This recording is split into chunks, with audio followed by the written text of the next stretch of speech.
साथियों नमस्कार। साथियों, आप सभी को खबर मिल गई होगी कि किस तरह से ईरान और इजराइल के बीच में जो युद्ध चल रहा था उसका सीज फायर हो चुका है, युद्ध विराम हो चुका है। युद्ध विराम की घोषणा करी है डोनाल्ड चौधरी ने, जो शांति दूत हैं इस दुनिया के लिए। और इसी क्रम में ट्रंप ने अपने जो डायरी है एक और सीज फायर का उसमें अध्याय जोड़ लिया है और ट्रंप नोबेल प्राइज जीतने के और करीब पहुंच गए हैं। ट्रम्प का जो पूरा उद्देश्य था वो यही था कि कैसे भी करके मैं दुनिया में ये स्थापित कर सकूं कि देखो, जब जब मैं सत्ता में आता हूं वैसे तो युद्ध होने ही नहीं देता, और अगर होते भी हैं तो सीज फायर करा देता हूं। जैसे भारत और पाकिस्तान के केस में इन्होंने चौधरी बनने की कोशिश करी थी और सामने से ट्वीट करके बता दिया कि सीज फायर हो गया, सीज फायर हो गया। ऐसे कल भी इन्होंने एक ट्वीट किया जिसमें इन्होंने ये कहा कि हम जो है सीज फायर का ऐलान कर रहे हैं। 6 घंटे के अंदर अंदर ईरान सीज फायर कर देगा, उसके 12 घंटे के अंदर अंदर इसराइल सीज फायर कर देगा, टोटल 24 घंटे के अंदर अंदर फॉर्मली ऐलान कर दिया जाएगा सीज फायर का, ऐसा इन्होंने कहा। इनके ये कहने से पहले ईरान ने यूएस के जो बेसिस हैं उस पर अटैक किया था, मिसाइल अटैक किया था कतर में और इराक में। आप में से कई लोगों की शिकायत होगी कि साहब आप वीडियो लेट क्यों लेकर के आए, लोगों ने तो कल रात को ही बना के डाल दिया। तो साहब हम जल्दबाजी में वीडियो ले आए और आपको खबर दे दें, कोई मीडिया हाउस की तरह हम बिहेव करना नहीं चाहते। जल्दबाजी में खबरें उतनी आ नहीं पाती और स्पष्ट नहीं आ पाती हैं, फिर आप तक गलत खबर पहुंचे, आधी खबर पहुंचे, तो वो ठीक नहीं है। मैंने कहा थोड़ा टाइम लेते हैं, देखते हैं क्या हो रहा है क्या नहीं हो रहा, उसके बाद पूरा एनालिसिस बताएंगे। तो कल ईरान ने यूएस के बेसिस पर हमला किया, जो आपको मैंने पहले भी दिखाई थे एक बार, और आपको मैंने बताया था कि किस तरह से अगर ईरान यूएस से बदला लेगा तो ज्यादा से ज्यादा यूएस के बेसिस पर हमला कर सकता है, या यूएस के जो यहां पर मिलिट्री पर्सनल्स हैं उन पर अटैक कर सकता है। और अगर यूएस ने सोच लिया कि ईरान को बर्बाद करना है तो यूएस ने अपना इतना जाल बिछा रखा है आसपास कि यूएस रातों रात ईरान को बर्बाद कर सकता है, इतने उसके एयर बेसिस यहां पर हैं। तो ईरान ने उन्हीं एयर बेसिस में से एक कतर वाला और एक इराक वाला यूएस का एयर बेस को निशाना बनाया। अब देखो ईरान की स्ट्रेटजी, देखो आप, ईरान ने पहले कतर को फोन किया और यह बताया कि हम आपके यहां स्थित यूएस के मिलिट्री बेस पर, एयर बेस पर हमला करने जा रहे हैं। अब जाहिर सी बात है, आपने कतर को पहले ही बता दिया तो कतर वहां से सब लोगों से कह देगा कि आप लोग हट जाओ, ईरान से कह देगा हाँ गिरा लो मिसाइल गिरा लो, गिरा ली, ठीक है। इससे क्या होगा, ईरान अपने नेशन में, अपने देश में लोगों से क्या कहेगा, देखा हमने यूएस का बेस उड़ा दिया। और ये जो रेडिकल नेशंस होते हैं, चाहे ईरान हो या पाकिस्तान हो, यहां पर लोगों को बस आप झूठ भी परोस दोगे, झूठ भी परोस दोगे, तो वो उसी में अपना ईगो सेटिस्फाई कर लेते हैं और खुश हो जाते हैं कि देखा हमने यूएस को हरा दिया, देखा हमने यूएस को हरा दिया। ऐसे पाकिस्तान वाले, चलो ईरान का तो मानते हैं कि उसने एक मिसाइल गिरा ली यहाँ पे यूएस के बेस पे, पाकिस्तान ने तो एक भी नहीं गिराई भारत में, बावजूद उसके वहां झूठ चला रहे हैं। और वहां की आवाम अपने आप में एकदम मंत्रमुग्ध होकर चल रही है कि उन्होंने भारत को हरा दिया, भारत के रफाल गिरा दिए, पता नहीं क्या क्या कर दिया भारत का। तो ऐसे देशों को झूठी खबर भी दे दोगे तो भी वो दिलासा दे लेते हैं खुद को। यहां तो ईरान ने फिर भी एक मिसाइल गिरा ली है। तो ऐसा लग रहा है कि कहीं ना कहीं ईरान, यूएस और कतर की एक अंडरस्टैंडिंग थी। ईरान ने कहा कि देखो यूएस, तुमने हमारे फौर्दों पे हमला कर लिया, अब हमें भी अपनी इज्जत बचानी है तो हमें अपने एयर पे बेसिस पे हमला करने दो। कतर, हम कर रहे हैं इनके एयर बेस पे हमला, ठीक है। तो उसने कहा चलो चलो ठीक है, कर लो कर लो। ईरान ने कहा है, कर लिया, सब सेट हो गया मामला। फिर यूएस ने पीछे से कह दिया ईरान ने हमला किया तो है लेकिन उससे कुछ बिगड़ा ही नहीं है, बड़ा बेकार सा हमला था, बड़ा बेकार बदला लिया। ईरान को इससे क्या मतलब है कि यूएस क्या कह रहा है, ईरान को तो बस ये कहना है अपने घर में कि देखा हमने भी यूएस के बेस को तबाह कर दिया। वो तो बड़ा चढ़ा के बोल देंगे, उसमें क्या है। तो वही ईरान ने कल किया। अगला पॉइंट आता है कतर का। ये कतर बड़ा चर्चा में रहता है, क्या चक्कर है। तो आप याद करो, मैंने आपसे बार बार कहा है कि कतर यूएस का चेला है, बहुत बड़ा चेला है साहब। और इतना बड़ा चेला है कि यूएस का सबसे बड़ा जो एयर बेस है वो कतर में ही है, इस पूरे क्षेत्र में। पहला पॉइंट। दूसरा, कतर का एक न्यूज वेबसाइट है जो उनका पूरा का पूरा न्यूज डिपार्टमेंट है, अल जजीरा नाम से, जिनका ये फोटो हमने लिया है। ये अल जजीरा का काम यही है कि इस पूरे क्षेत्र में किस कोने में क्या हो रहा है पूरी खबरें छापना और इंटेलिजेंस यूएस को देना। यानी कतर इतना बड़ा चेला है यूएस का कि यूएस जब जब जिस जिस युद्ध में शामिल होता है उस युद्ध में कहीं ना कहीं एंगल कतर का जरूर मिल जाएगा आपको। अभी जैसे ईरान और इजराइल के बीच में जो सीज फायर हुआ है, इसमें बताया जा रहा है कि कतर ने भी मीडिएशन किया है, मध्यस्थता करी है यूएस के साथ। इससे पहले आपको याद होगा मार्च में गाजा वॉर में इजराइल और हमास के बीच में भी सीज फायर हुआ था, वो भी कतर में ही हुआ था, और उनमें मीडिएशन कराने वाली जो 3-4 पार्टीज थी उसमें भी कतर एक था। इससे पहले आपको याद होगा कि ईरान, इजराइल और हिजबुल्लाह में भी इस तरह से एक सीज फायर टाइप का हुआ था, कई साल पहले की बात है, तब भी कतर एक पार्टी था। उससे भी पहले अगर देखा जाए तो सूडान में जो मामला चल रहा था, फिर बाद में यूएस ने इंटरफेरेंस वहां पर किया था, उसमें भी सीज फायर करने में इनका, सीज फायर गृह युद्ध चल रहा था तो उसको शांत कराने में इनका योगदान था। उससे पहले अमेरिका की बात करानी थी तालिबान के साथ, तो उसमें भी कतर ने भूमिका निभाई थी। तो ऐसे कई केसेस हैं जिसमें कतर ने एक मुख्य भूमिका निभाई है सीज फायर कराने में, बातचीत कराने में, गृह युद्ध शांत कराने में, इस तरह की चीजें। और हर जगह यूएसए कहीं ना कहीं इन्वॉल्व था। तो कतर कितना बड़ा यूएस का चेला है, आप इस बात से अंदाजा लगा सकते हैं। और दूसरी बात यह भी है कि कतर नेचुरल गैस भी सप्लाई करता है, इसलिए यूएस इससे अच्छे से बना के चलता है। तीसरी बात यह है कि कतर बिल्कुल ईरान के बगल में है, तो यूएस एक ऐसा देश सेट करके रखना चाहता है कि जब भी ईरान को बर्बाद करना हो तो तुरंत यहां से फ्लाइट पकड़ लो और बर्बाद कर दो। अब आप ये देखिए कि भारत में कुछ लोग जो मुस्लिम ब्रदरहुड के नाम पर ईरान का कैंपेन चला रहे थे पिछले कई दिनों से, इन सभी लोगों को लेकर के एक वीडियो बनाऊंगा मैं भी पॉलिटिकल अफेयर्स इनसाइट्स पर, शाम को बनाऊंगा, आप देखिएगा। तो वो जो कैंपेनिंग चला रहे थे मुस्लिम ब्रदरहुड के नाम पर, उनसे ये पूछो कि ये भी तो मुस्लिम कंट्री है, इसका ब्रदरहुड कहाँ गया? बाकी भी तो मुस्लिम कंट्रीज हैं, उनका ब्रदरहुड कहाँ गया? कहीं नहीं गया। ईरान को तो अकेले ही छोड़ दिया था सबने। ये पाकिस्तान कितना बड़ा दोगला निकला सबके सामने है। तो ये एक पक्ष है, इसमें मैं ज्यादा बहस करना इस चैनल पर नहीं चाहता। तो साहब ये सारी बातें हैं। ईरान ने मिसाइल लॉन्च कर ली थी, ये मैंने आपको बता दिया। और उसके बाद ट्रंप ने ऐलान किया कि सीज फायर हो रहा है। बावजूद उसके ईरान और इजराइल एक दूसरे पर मिसाइल बरसा रहे थे। अभी कुछ घंटों पहले तक मिसाइल बरसी है, अब धीरे धीरे मामला शांत हो रहा है। ये युद्ध विराम पूरी तरह से होगा या नहीं होगा, कैसे कहा जा सकता है? अभी तो हो जाएगा कुछ घंटों में। कारण ये है कि ऑयल प्राइसेस धीरे धीरे गिर रहे हैं, अब जो बढ़ रहे थे वो गिर रहे हैं और मार्केट उठ रहा है। तो जब भी ऑयल प्राइसेस गिरे तो आप समझ जाइए कि अब शांति की ओर जा रही हैं चीजें। ऑयल प्राइसेस गिरना बहुत जरूरी था ट्रंप के लिए। इस बात को माना जा सकता है कि ये जो सीज फायर है ये ट्रंप के प्रेशर में हुआ है। और क्यों हुआ है उसको कारण मैं बताऊंगा। अभी ईरान ने ये कहा था कि हम ये स्ट्रेट ऑफ हॉर्मुज को बंद कर देंगे। ईरान अगर चाहे तो स्ट्रेट ऑफ हॉर्मुज को भी बंद कर सकता है, और इधर है आपकी,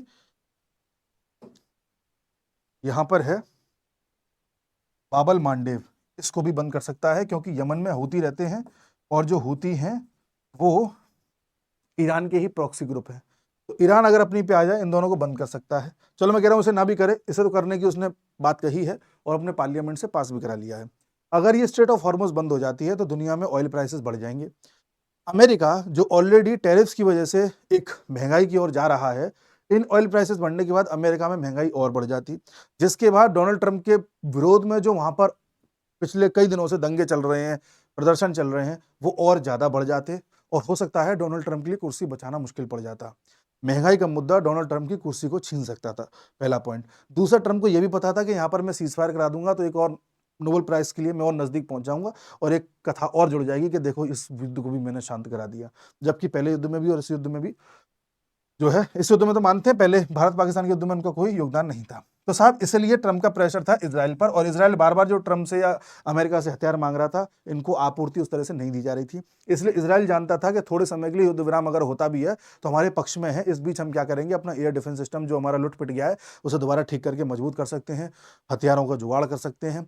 इधर ईरान भी अकेला पड़ गया था, ईरान को भी कोई कहीं से सप्लाई नहीं हो रही थी। रशिया और चाइना से जो उसे उम्मीद थी वो नहीं हुई। हमने आपको पहले ही बताया था कि रशिया और चाइना सिर्फ बातें करेंगे, कोई सपोर्ट नहीं करने वाले। उसका आपको बहुत अच्छा उदाहरण देखने को मिलेगा दिमित्री मेदवेदेव के इन ट्वीट्स के माध्यम से। ये दिमित्री मेदवेदेव कौन है साहब? ये रशिया के पूर्व राष्ट्रपति हैं। इन्होंने 2 दिन पहले कुछ ट्वीट्स किए थे। पहले ट्वीट में इन्होंने ये कहा कि अमेरिका को क्या मिल गया ईरान में ये 3 स्ट्राइक करके। ईरान में जो अमेरिका कह रहा है कि उन्होंने न्यूक्लियर कैपेबिलिटीज को खत्म कर दिया है, तो कुछ खत्म नहीं किया, कुछ इंफ्रास्ट्रक्चर तुमने तोड़ दिया, इसमें थोड़ी कि अब न्यूक्लियर बम बना नहीं पाएगा। और बाद में ये भी कह रहे हैं कि भाई ऐसा है कि ये जो न्यूक्लियर आर्सेनल है, ईरान को तो कोई और भी सप्लाई कर सकता है भविष्य में, हो सकता है कोई उसको न्यूक्लियर वेपन्स ही दे दे। ऐसी इन्होंने कुछ बातें करके हवा बनाने की कोशिश करी और दुनिया में ये संदेश देने की कोशिश करी, इनडायरेक्ट संदेश, कि रशिया हो सकता है ईरान को न्यूक्लियर वेपन्स दे दे। जबकि रशिया ने अभी तक ईरान को एक पत्ता भी नहीं दिया हिलाने के लिए, सिर्फ बातें कर रहा है। तो ईरान भी कहीं ना कहीं वेपन्स में कमजोर हो गया था, उसका एयर डिफेंस सिस्टम पूरी तरह से खत्म हो चुका था, इसराइल का काफी वीक हो चुका था, वेपन्स की कमी थी। तो इन दोनों को ही लगा कि ठीक है ट्रंप कह रहा है तो थोड़ा सीज फायर कर लेते हैं। ठीक है जी। और महंगाई बढ़ने के चांसेस थे, फाइनेंशियल लोगों को दिक्कत होने वाली थी, वो तो एक फैक्टर है ही। फाइनेंशियल से याद आया, आप भी कल को किसी प्रकार के संकट से बचना चाहते हैं। मान लो कभी कोई आपके, भगवान ना करे, आपके घर में कोई बीमार पड़ जाए, एकदम से खर्चा आ जाए हॉस्पिटल का, या कभी खुदा ना खास्ता कोई ऐसी केस हो जाए कि घर में अर्निंग मेंबर ना रहे, तो ऐसी स्थिति में आप लोग हेल्थ इंश्योरेंस और टर्म इंश्योरेंस जरूर करा के रखना, क्योंकि इससे कभी भी फाइनेंशियल दिक्कत जीवन में नहीं आती। मैंने लिंक्स दे रखे हैं नीचे जिनके माध्यम से आप टर्म इंश्योरेंस में 15% तक और हेल्थ इंश्योरेंस में 25% तक का डिस्काउंट प्राप्त कर सकते हैं। इससे आपको कल को इस बात की टेंशन नहीं रहेगी कि कोई बीमारी हो गई या कुछ भी हो गया तो महंगे अस्पताल में हम इलाज नहीं करा सकते। खूब इलाज करा सकते हैं, इसमें लाखों करोड़ों तक का कवर मिलता है। टर्म इंश्योरेंस में करोड़ों का मिलता है, हेल्थ इंश्योरेंस में भी लाखों का मिलता है, तो कोई दिक्कत नहीं है। और एक फैसिलिटी और है आपके लिए, अगर आप मान लीजिए कभी कोई शॉपिंग करते हैं, चाहे ऑनलाइन करें, चाहे बड़ी दुकानों पर जाकर के करें और चाहते हैं कि उसमें भी आपको डिस्काउंट मिल जाए, तो क्रेडिट कार्ड के माध्यम से ज़रूर करिए, उससे आपको अच्छे खासे डिस्काउंट मिल सकते हैं। उसका भी लिंक मैंने डिस्क्रिप्शन में और कमेंट बॉक्स में दे रखा है। अब बढ़ते हैं आगे। तो देखिए, सबसे बड़ी बात यह है कि जो यूएस कर रहा था या ईरान कर रहा था या इजराइल कर रहा था, इसमें आप एक चीज़ देखिए, हमने आपसे उस दिन भी कहा था पिछले वीडियो में कि साहब यूएस ने ईरान के फोर्दो पर जो हमला किया, फोर्दो न्यूक्लियर साइट पर, वहां यूएस का कहना है कि हमने इनके न्यूक्लियर वेपन्स को और जो कुछ भी इनका इंतजाम था सबको ध्वस्त कर दिया। अब ईरान न्यूक्लियर बम नहीं बना पाएगा, कई साल पीछे चला गया है। अब आप एक बात बताइए, वहीं यूएस ये भी कह रहा था कि हमें 3-4 दिन पहले एक पिक्चर मिली जहां पर फोर्दो साइट पर हमने कई सारे ट्रक्स को जाते हुए देखा। अब समझ में ये नहीं आता कि जब कई सारे ट्रक्स गए थे, उसके 2 दिन बाद तुमने हमला क्यों किया? यानी कि इसलिए गए होंगे ना, यहां से यूरेनियम शिफ्ट करना है। यूएस कहता है कि ट्रक्स गए थे, जाते हुए दिख रहे हैं, लेकिन इसके बाद कहां गए हैं ये नहीं पता हमें, इसकी हमारे पास कोई फोटो नहीं है। तो ये बात कुछ विचित्र सी नहीं लगती आपको कि यूएस को ट्रक जाते हुए तो दिख रहे हैं, आते हुए नहीं दिख रहे? पहला केस। दूसरा, जब उन्हें पता है कि ट्रक्स गए हैं, यूरेनियम शिफ्ट हो गया होगा, फिर तुमने वहां हमला क्यों किया? और तीसरी बात यह कि चलो यूएस ने हमला कर भी दिया फोर्दो पे और इनके न्यूक्लियर साइट्स को बर्बाद कर भी दिया, तो रेडिएशन तो लीक हुआ नहीं। और फिर जब ईरान कह रहा है कि हमने 400 किलो यूरेनियम यहां से शिफ्ट कर दिया था ऑलरेडी, तो उसकी बात में दम नजर आ रहा है। तो यानी यूएस ने जो बम गिराए थे वो तो बस तमाशा था और कुछ नहीं था। और अगली बात यह भी है कि अगर ईरान अभी मान लो आप उनके यूरेनियम को नष्ट कर भी देते या उनकी साइट्स आपने नष्ट कर दी, वॉटएवर, तो क्या ईरान का भी न्यूक्लियर बम बना नहीं पाएगा? नॉलेज तो आ गई ना उसके पास, वो कहीं और से जुगाड़ कर लेगा, फिर से एनरिच कर लेगा। सवाल ये है। और कल भी जो ईरान ने कतर के एयरबेस पर हमला किया वो भी बता के किया। उसके बाद यूएस ने भी कोई खास प्रतिक्रिया नहीं दी, लग रहा था कि यूएस तो बरस पड़ेगा ईरान पे, कुछ नहीं किया। तो ऐसा नहीं लगता कुछ फिक्स सा? इस पर मैं शुरुआत से संदेह की नजर से देख रहा हूं, कल भी वीडियो बना के बोला था, आज भी बोल रहा हूं। इस पर क्लियर कट जानकारी आ नहीं पा रही है, आएगी तो बताएंगे। तो ये सब बातें हैं। अंततः यही कहना पड़ेगा कि ये जो ईरान को न्यूक्लियर वेपन बनाने से रोकने का कार्यक्रम है, ये युद्ध से नहीं सक्सेसफुल हो सकता, ये किसी चीज से सक्सेसफुल नहीं हो सकता सिवाय सत्ता परिवर्तन के। ये बात इजराइल जानता है, ये बात यूएस जानता है, इसीलिए भी इन्होंने इसको ज्यादा लंबा नहीं खींचा युद्ध को। और इसीलिए मैं आपसे बार बार कह रहा हूं कि थोड़ा रुकिए, इजराइल पहले अपने आप को वेपनरी के हिसाब से मजबूत कर ले। दूसरा, इजराइल कोशिश करेगा कि कैसे भी ईरान में जनता सड़कों पे आए ताकि तख्ता पलट की ओर बात आगे बढ़े। यही भारत ने किया पाकिस्तान के केस में। हमारी स्मार्टनेस देखिए, हमने युद्ध को लंबा नहीं खींचा कि रशिया यूक्रेन की तरह खींचे चले जा रहे हैं 3 साल से युद्ध को। हमारी स्मार्टनेस थी 3 दिन के अंदर अंदर हमने तुरंत युद्ध रोक दिया, क्योंकि हमें पता है इससे होना कुछ नहीं है। होना उसी से है कि जब वहां पर जनता सड़कों पे आएगी और उखाड़ के फेंक देगी वहां के आसिम मुनीर को और पाकिस्तान के 2-3 टुकड़े हो जाएंगे, वही अंतिम सॉल्यूशन है। ऐसा ही इजराइल को पता है कि यहां पर इसको खमैनी को उखाड़ के ही फेंकना पड़ेगा और शाह को वापस लाना पड़ेगा। मैं आपसे फिर रिपीट कर रहा हूं कि इस युद्ध को खत्म ना माने। गोला बम बंदूक बरसाना रुक गया है, नो डाउट, लेकिन युद्ध अभी भी चल रहा है। थोड़े दिनों में आप देखोगे इजराइल की मोसाद कुछ ना कुछ हरकत करती हुई ईरान में दिखेगी आपको। उसके बाद आप देखोगे 6 महीने, 1 साल, 1.5 साल, 2 साल में यहां पर तख्ता पलट होगा और वापस से शाह आएगा। इस बात को आप कंफर्म मान के चलिए। ये अभी जो ड्रामा हुआ है, रायता फैला, ये फैला है ट्रंप की वजह से। ट्रंप के जो 2-4 इमीडिएट गोल्स हैं ये आप जान ही रहे हैं। अगले साल यूएस में मध्यावधि चुनाव हैं, उनको भी ट्रंप ध्यान में रख रहे हैं। तो तब तक ये सीज फायर वाली बातें चलती रहेंगी, आप देखिएगा। उसके बाद खेला होगा, असली चीज ये है।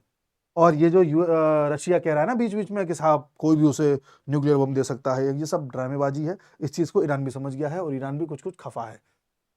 ठीक है, तो ये सब चल रहा है पूरी दुनिया में। बदला कुछ नहीं है, सिर्फ मिसाइल और एयरक्राफ्ट के अटैक रुक गए थोड़े समय के लिए। चीजें वैसी ही चल रही हैं, वैसी ही चलती रहेंगी। और अब इजराइल और ज्यादा टेक्निकली एडवांसमेंट तरीके से ईरान में खेला करेगा। आप बस देखते जाइए। मिलते हैं अगले वीडियो में, तब तक के लिए नमस्कार।